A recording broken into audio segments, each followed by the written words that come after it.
بنی۔ حضرت امی عائشہ صدیقہ رضی اللہ تعالیٰ عنہ فرماتی ہیں کہ ایک بار ایک انصاری خاتون آئیں اور انہوں نے نبی کریم صلی اللہ تعالیٰ علیہ وسلم کا بستر دیکھا۔ گھر جا کر اس خاتون نے ایک بستر تیار کیا،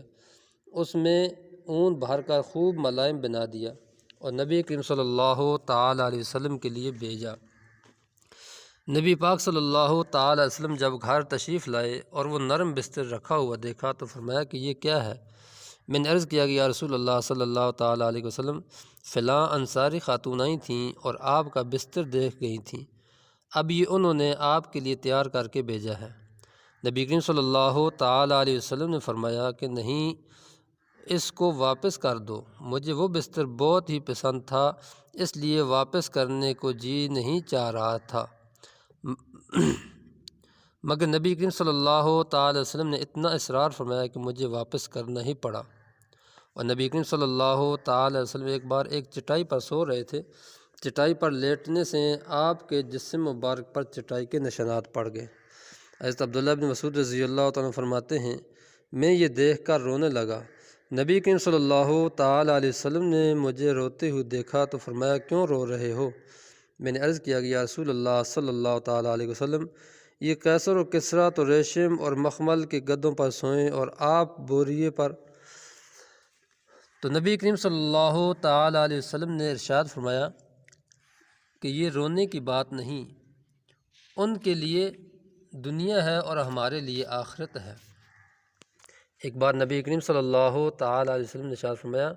کہ میں عیش اور آرام اور بے فکری کی زندگی کیسے گزار سکتا ہوں، جب کہ حال یہ ہے کہ اسرافیل منہ میں سور لیے کان لگائے حکم بجا لانے کے لیے سر جھکائے انتظار کر رہے ہیں کہ کب سور پھونکنے کا حکم ہوتا ہے۔ نبی کریم صلی اللہ تعالیٰ علیہ وسلم کا یہ اسوہ مطالبہ کرتا ہے ہم سے کہ مومن اس دنیا میں مجاہدانہ زندگی گزارے اور عیش عشرت سے پرہیز کرے، سونے سے پہلے وضو کرنے کا بھی اہتمام کریں اور پاک صاف ہو کر سوئیں۔ اگر ہاتھوں میں چکنائی وغیرہ لگی ہو تو ہاتھوں کو خوب اچھی طرح دھو کر سوئیں۔ نبی کریم صلی اللہ تعالیٰ علیہ وسلم کا ارشاد ہے کہ جس کے ہاتھ میں چکنائی وغیرہ لگی ہو اور وہ اسے دھوئے بغیر سو گیا اور اسے کوئی نقصان پہنچا، یعنی کسی جانور نے کاٹ لیا، تو وہ اپنے آپ ہی کو ملامت کرے کہ دھوئے بغیر کیوں سو گیا تھا۔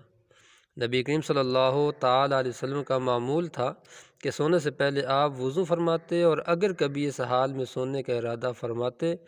کہ غسل کی حاجت ہوتی تو ناپاکی کے مقام کو دھوتے اور پھر وضو کر کے سو جاتے۔ سونے کے وقت گھر کا دروازہ بند کریں، کھانے پینے کے برتن ڈھانک دیں، چراغ وغیرہ بجھا دیں اور اگر آگ جل رہی ہو تو اس کو بھی بجھا دیں۔ ایک بار مدینے میں رات کے وقت کسی گھر میں آگ لگ گئی تو نبی کریم صلی اللہ تعالیٰ علیہ وسلم نے فرمایا کہ آگ تمہاری دشمن ہے، جب سویا کرو تو آگ بجھا دیا کرو۔ اور نبی کریم صلی اللہ تعالیٰ علیہ وسلم نے فرمایا کہ جب شام ہو جائے تو چھوٹے بچوں کو گھر سے باہر نہ نکلنے دو، کیونکہ اس وقت شیاطین زمین میں پھیل جاتے ہیں۔ جب گھڑی بھر رات کی گزر جائے تو پھر انہیں بے شک چھوڑ دو اور بسم اللہ کہہ کر دروازہ بند کر دو اور بسم اللہ کہہ کر ہی یعنی ساری چیزیں جو بجھانی ہیں وہ ساری چیزیں بجھا دو۔ آگ، لائٹ، کوئی بھی شے بجھانے والی ہے تو بسم اللہ پڑھ کر ہی بجھا دیں۔ اور فرمایا کہ بسم اللہ کہہ کر ہی پانی کی مشق کا منہ بند کر دو، ڈھکن دے دو برتن کے اوپر، اور بسم اللہ کہہ کر ہی کھانے پینے کے برتن ڈھانک دو، اور اگر ڈھانکنے کے لیے کوئی ایسی چیز موجود نہیں ہے، ڈھکن وغیرہ موجود نہ ہو، تو کوئی اور چیز ہی برتن پر رکھ دو۔ سیاستہ کے اندر یہ ساری حدیث مبارکہ موجود ہیں۔ اور سوتے وقت بستر پر اور بستر کے قریب یہ چیزیں ضرور رکھ لیں: پینے کا پانی اور گلاس، لوٹا، لاٹھی، روشنی کے لیے ماچس یا ٹارچ، مسواک، تولیہ وغیرہ۔ اور اگر آپ کہیں مہمان ہوں تو گھر والوں سے بیت الخلاء وغیرہ ضرور معلوم کر لیں، ہو سکتا ہے کہ رات میں کسی وقت ضرورت پیش آ جائے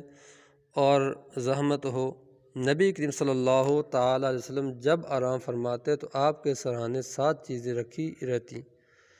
تیل کی شیشی، کنگا، سرما دانی، کینچی، مسواک، آئینہ اور لکڑی کی ایک چھوٹی سی سیخ جو سر وغیرہ کھجانے کے کام آتی تھی۔ سوتے وقت اپنے جوتے اور کپڑے وغیرہ پاس ہی رکھیں کہ جب سو کر اٹھیں تو تلاش نہ کرنے پڑیں، اور اٹھتے ہی جوتے میں پیر نہ ڈالیے۔ اس طرح کپڑے بھی بغیر جھاڑے نہ پہنیے، پہلے جھاڑ لیں، ہو سکتا ہے کہ جوتے یا کپڑے میں کوئی موذی جانور ہو اور خدا نخواستہ وہ آپ کو تکلیف پہنچا دے۔ سونے سے پہلے بستر اچھی طرح جھاڑ لیجئے، اور اگر کبھی سونے سے پہلے کسی ضرورت کے لیے اٹھیں اور پھر آ کر لیٹنا ہو تب بھی بستر اچھے طریقے سے جھاڑ لیں۔ نبی کریم صلی اللہ تعالیٰ علیہ وسلم نے ارشاد فرمایا کہ جب کوئی شب میں بستر سے اٹھے اور پھر بستر پر جائے تو اپنی لنگی کے ذریعے 3 بار اس سے بستر اپنے کو جھاڑ دے، اس لیے کہ وہ نہیں جانتا کہ اس کے پیچھے بستر پر کیا چیز آ گئی، یعنی اٹھنے کے بعد ہو سکتا ہے اس کا بستر گرم ہو، کوئی جانور سردی کی وجہ سے اس کے بستر کے اندر آ جائے یا کسی بھی طرح سے، تو کیونکہ اس کو تو پتہ نہیں، یہ تو باہر گیا ہوا ہے، تو لہٰذا واپس آ کر اس بستر کو اپنے کو 3 مرتبہ جھاڑ لے۔ جب بستر پر پہنچے تو یہ دعا پڑھیں۔ نبی کریم صلی اللہ تعالیٰ وسلم کے خادم خاص حضرت انس رضی اللہ تعالیٰ عنہ فرماتے ہیں کہ جب آپ صلی اللہ علیہ وسلم بستر پر تشریف لے جاتے تو یہ دعا پڑھا کرتے تھے: الحمدللہ الذی اطعمنا وسقانا وکفانا وآوانا فکم ممن لا کافی لہ ولا مؤوی۔ شکر و تعریف اللہ تعالیٰ ہی کے لیے جس نے ہمیں کھلایا پلایا، جس نے ہمارے کاموں میں بھرپور مدد فرمائی، اور جس نے ہمیں رہنے بسنے کو ٹھکانہ بخشا۔ کتنی ہی لوگ ہیں جن کا نہ کوئی معین و مددگار ہے اور نہ کوئی ٹھکانہ دینے والا ہے۔ اور دوسری دعا بستر میں سوتے وقت: اللہم بسمک اموت و احیا، یہ بھی پڑھ لیجیے سوتے وقت۔ بستر پر پہنچنے پر قرآن پاک کا کچھ حصہ ضرور پڑھیں۔ نبی کریم صلی اللہ تعالیٰ وسلم سونے سے پہلے قرآن پاک کا کچھ حصہ ضرور تلاوت فرماتے۔ نبی کریم صلی اللہ علیہ وسلم کا ارشاد ہے کہ جو شخص اپنے بستر پر آرام کرنے کے وقت کتاب اللہ کی کوئی صورت پڑھتا ہے تو اللہ تعالیٰ اس کے پاس ایک فرشتہ بھیجتا ہے جو ہر تکلیف دہ چیز سے اس کے بیدار ہونے تک اس کی حفاظت کرتا ہے،